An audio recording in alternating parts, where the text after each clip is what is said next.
And this time we're taking a look at the Omni 4K Omni Dashcam, which supports advanced motion tracking, so the camera can actually follow the person that may be approaching your vehicle, so your vehicle is never left unguarded. So first I'll show you the features of the new Omni, and then towards the end of the video we'll compare it against the original Omni. That way you can decide which is the right one for you. And I have placed a link in the description down below to this dashcam in case you want to look at it further or acquire one for yourself.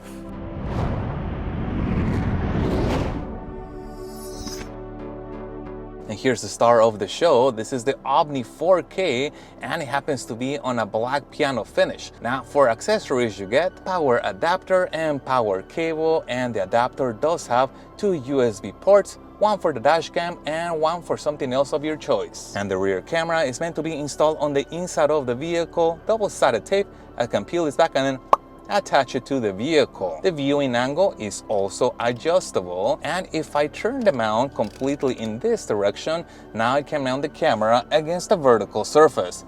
And for mounting, again, we have double-sided tape. I'm gonna go ahead and peel that back. I'm gonna place this right smack in the middle of my windshield. Camera view is adjustable. This is how far it goes in this direction, and this is how far it goes in the opposite direction. And one of the big improvements over the original Omni is that it now supports an external memory card with a maximum capacity of 512 gigabytes of memory. And if needed, the dashcam can be dismounted by turning. Now the Omni does support voice commands, which are helpful. Let me show you a few of them. Switch rear view, switch front view, and it returns back to the front. Here's another useful one. Take photo. And if for some reason you were driving and happened to see something interesting on the road and you wanted to find it a lot easier in the future and protect the video, you can say this, record video. Now the dashcam was already recording. What this is doing, again, this is flagging and protecting the section of the video that is currently being recorded so we can locate that in the future. But here's where it gets really interesting. Capture left. And now we can capture interactions from this side of the vehicle. Capture right. Same thing for the other side. And capture inside. The inside of the vehicle. Now the previous Omni was also able to support these voice commands, but it would turn and then it will record for about 10 seconds before the camera return back to its normal position. And in my opinion, if you wanna tell the camera to turn in a specific orientation, it's because you wanna record that side until you're done. Let me show you how to reset this thing. Camera reset. And it returns back to the front. Now there are also some physical buttons that we saw on the left side, and the very first one just turns off the screen or turns it on again, but then you have these up and down arrows, and pressing either one is gonna bring you to the menu for the dashcam. You can turn the Wi-Fi on or off, you can turn off the audio recording, you can also mute all the sounds that are coming from the dashcam, enable or disable the watermark, and you can also turn on ADAS, which can give you alerts as you are driving, similar to new vehicles that alert you to different traffic conditions. You can also enable the remote view. Now this requires the optional 4G hardwire kit, and you can also go into Sentinel mode. Now in Sentinel mode is what we know as parking mode. Here you can enable motion detection, and under motion detection, this will track the object that is being detected by turning the head. You can also enable collision detection, which is normal impact detection, and you can also enable time-lapse for parking monitoring. And the app is called 70My, and it is available for Apple and Android devices, and it shows us a live view coming from the dashcam. You can also maximize that view using this icon. Now this is a good opportunity right now for me to show you what it actually looks like as far as the video that is being captured by the dashcam. And you can control that robotic head with this icon, and here you can see how much it can capture on the driver's side, which is quite a bit. Just that panoramic view, it's quite impressive. I'm gonna go ahead and turn it as far as I can in the other direction, and I'm actually gonna stop somewhere about right here first, so you can see that it captures again pretty much the entire passenger side. And I'm gonna keep turning the head. It now captures the interior and it can actually go just a little bit more. There it is. But that's as far as it goes in this direction. Now you can also take a picture with this camera icon, and there is this second icon that looks like a circle. Tapping that icon is gonna show you the rear camera. Again, this is a live view, so this could be useful if you wanted to adjust the view in full screen and see what the camera is gonna capture. And this next one that says album, this gives us access to the files that are on the dashcam, which have been sorted out into different folders. First off, you have all videos, and then you have emergency videos. These are videos which potentially were flagged by you or by the dashcam as being important. Anything that happened during parking monitoring, blog videos, and photos. But let's go inside of this photos folder because I want to show you something interesting. And that is that when you ask the dashcam to take a picture, it's gonna take a picture both of the front camera and the rear camera. This is the front camera, but if you wanted to see the matching picture for the rear camera, you're gonna go inside of extended camera, and then you can see the corresponding picture, in this case again for the rear camera. But now let's go back and let's take a look at videos. I'm gonna go ahead and tap all videos. Again, notice that there are two folders: main videos, which are for the main camera, and videos for the rear camera. And let's go ahead and tap on this guy right here. Now the video is streaming from the dashcam, it's not on the phone, it's coming straight from the dashcam. If I wanted to have a copy of that video, I could use one of the options in the bottom, such as downloading it, or if I wanted to delete that video, I could do that with the trash icon. But let's play back this video on full screen just so I can show you what that looks like. Again, we are streaming the video from the dashcam. It's not located in our phone taking up memory. You only will want to download the videos that are important to you or that you want to preserve. Otherwise, if you were to be downloading everything from the dashcam, you're gonna fill up your phone's memory fairly quickly. But going back to the main screen, notice that we also have this little check mark icon, and that allows us to select multiple videos in case we wanted to download multiple of them at the same time or delete several of them at the same time. But let's move over to the settings so we can see what kind of customization we can do. We know that we are recording in 4K, and also we are able to customize the different watermarks if we want to have our speed shown, if we want to have our coordinates shown, or if we want to have that 70-mile logo shown on the video. Moving over to the next section of settings. Now this guy right here is going to reduce any amount of flickering. This one you want to have it at 50 Hz if you are in Europe or 60 Hz if you are in the United States. And the next one, mirroring and rotation, that is for the rear camera. There are two adjustments that we can do to it. The first one is horizontal mirroring. Notice what that looks like, and then I'm going to turn that on, and that is going to take the image and flip it horizontally.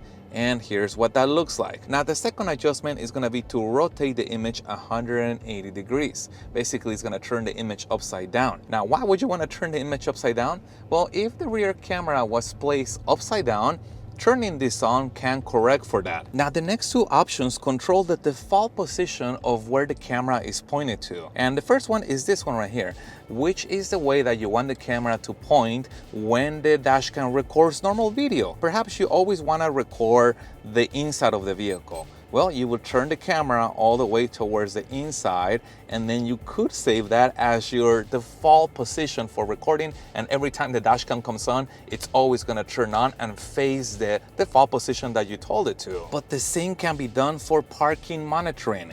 If the dashcam is hardwired and it goes into parking mode, you could also set a custom view for parking mode.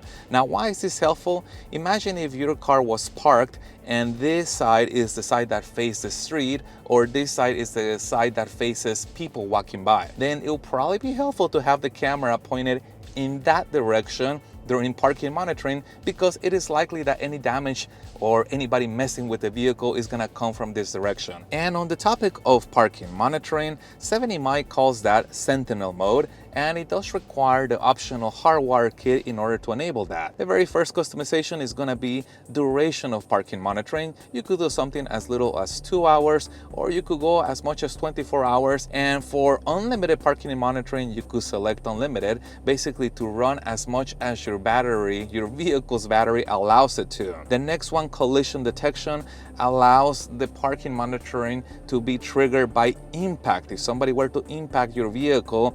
And I like that it is fully adjustable. And normally I only see low, medium, and high settings. On this particular dashcam, you are able to select ultra low or ultra high sensitivity, so quite a bit of customization for collision detection. But also notice that there's two additional parking mode functions, and this one is motion detection. And motion detection is also customizable as far as the sensitivity. But here's the best part: you are able to have multiple modes selected at the same time. You can notice how impact detection is on, but also motion detection is on. It is important because some dashcams will only allow you to select one or the other. In here, you can turn several of them on at the same time, including the time-lapse photography one. So if you wanted to have time-lapse on, you can do that along with motion detection, along with collision detection. Moving over to the next set of settings under Smart Travel, you have emergency video. And this is the G sensor of the dashcam. And the G sensor can help the dashcam to detect when you get into a car crash, and you can select on here at what level it should detect that car crash, basically how sensitive you want it to be. Again, you are able to go as low as ultra low or as high as ultra high. I would recommend experimenting with your vehicle. Some vehicles have a harsher suspension. That way you can find the sweet spot for that G sensor. And this dashcam also supports ADAS, which is advanced driver assistance, if you wanted lane departure warnings or if the vehicles in front of you have started to move and more. Now the voice control can also be turned off from this menu. And what's interesting is that they have added support for other languages as far as voice support, which is pretty neat. And here you have the full list of the commands that are supported. Moving over to the next section, you have sound settings. Now the first one is broadcast language. Now this is not the language for the voice commands. This is the language for the dashcam itself. Quite a bit of selections under. And you can also customize the volume of the speaker on the dashcam, whether you wanted to make that sound every time it turns on or off, and also whether you want to record audio by default or not. Now the screen also has some customization, and that is on here under standby mode. You can have this animation screensaver if you wanted to have this kind of a happy face on there, or you can set it as the clock screensaver, or you can turn it off if you wanted the dashcam to record with the screen is off. And the speed unit can also be customized right here. You can change that between kilometers per hour or miles per hour. But now let's go ahead and take a look at some driving video, both at day and at night, including the audio test to see how well this dashcam actually performs. And this is an audio test of the Omni 4K dual channel dashcam, and I'm sitting on the driver's side seat. And this is an audio test of the Omni 4K dual channel dashcam, and I'm standing outside the driver's side door. And for the front camera, 70mi says that they are using the Sony Starvis 2 IMX678 image sensor. The front lens is 146 degrees. Here, the larger the number, the wider the image is, and the smaller the number, the more narrow the image is. Again, lens degree for the front is 146. A wide lens gives you extra coverage at the expense of some fine details, and narrow lens gives you a bit less coverage, but you gain more fine details, which can help with license plates.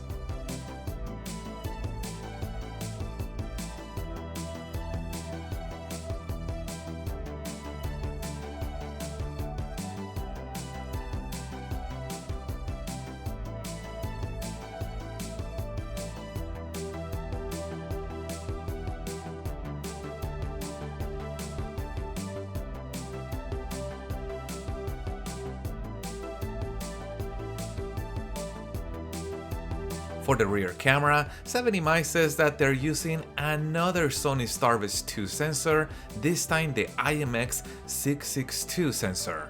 The rear lens is 130 degrees. Again, the larger the number, the wider the image capture will be, and the smaller the number, the more narrow the image will be. Again, lens degree for the rear is 130.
So which of these two dash cams is gonna be right for you? The original Omni or the new 4K Omni? And the biggest difference between them is gonna be that this is a single channel dashcam, meaning it only has one camera, and that this is a 2-channel dashcam. It supports both a front and a rear camera. Now the original Omni also has the ability to turn, so you could make an argument that this is also a cabin camera and it's also a side camera since it can turn to the left and since it can turn to the right, but it's still limited to one camera. If you want to record the rear of the vehicle all the way to the back, then you're gonna want to go for the new Omni 4K because it has a dedicated front and a dedicated rear camera. But the second biggest difference is that this is equipped with a new Sony Starvis sensor 2, which is probably the best image sensor in the market right now. So the images captured by this dashcam are gonna be some of the best on its class, and it's a premium sensor, so it does have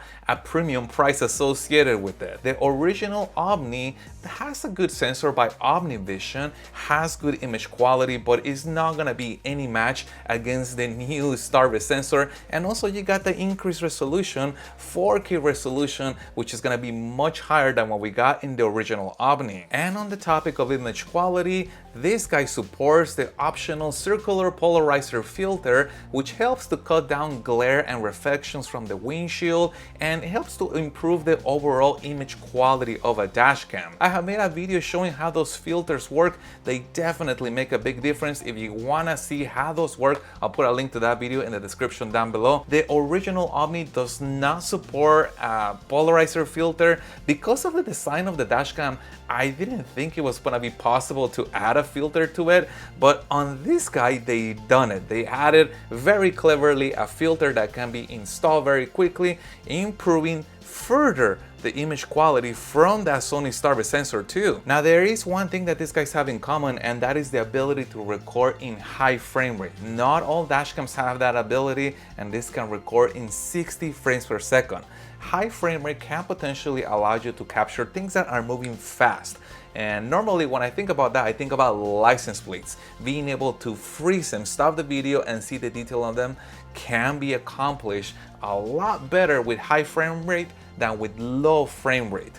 Now the kicker on high frame rate is that you are gonna be locking down the dashcam to one channel. So on this one, when you enable high frame rate, you don't really feel it because you only have one channel, meaning one camera. On this one, when you enable high frame rate, you do feel it because now you lose the rear camera, you're only recording the front. However, this is able to record in high frame rate at 4K, where again, this is not gonna have the same resolution. It can do high frame rate, but it will not have 4K quality. So you combine 4K video with 60 frames per second, and you're gonna get some very crisp image captures, especially of things that are moving fast. Again, at the expense of the rear camera. However, I will tell you, I do consider both of these dashcams premium level dashcams, and this one is priced very competitively. I think if you are on a tight budget, this is gonna provide you with a ton of coverage.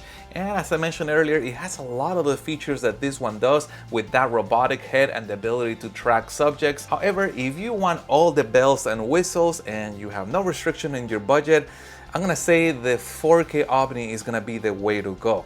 Now also remember that the installation is gonna be a little bit more involved on this guy than this guy, because this one is really just a matter of peeling, sticking this to the windshield, plugging it into power, and I am good to go. Where this one, I have to not only install the front camera and add power to it, I'm gonna have to run the cable all the way to the rear of the car and then install the rear camera. So there is a little bit more work on installing this one than there is on this one. And the last biggest difference between them is gonna be, I think, the memory card. This has built-in memory, so there is no additional memory card that you have to buy. Again, it helps to keep the cost down to get started with the dashcam. Now, 70 mics actually included a 128 gigabyte memory card with this dashcam, and it does have the advantage that you could upgrade this quite a bit to 512 gigabytes of memory if you like to carry a ton of video, where on this one, because it's not recording 4K, I think it makes sense that the memory is built in on here, and for the most part, most people are gonna be okay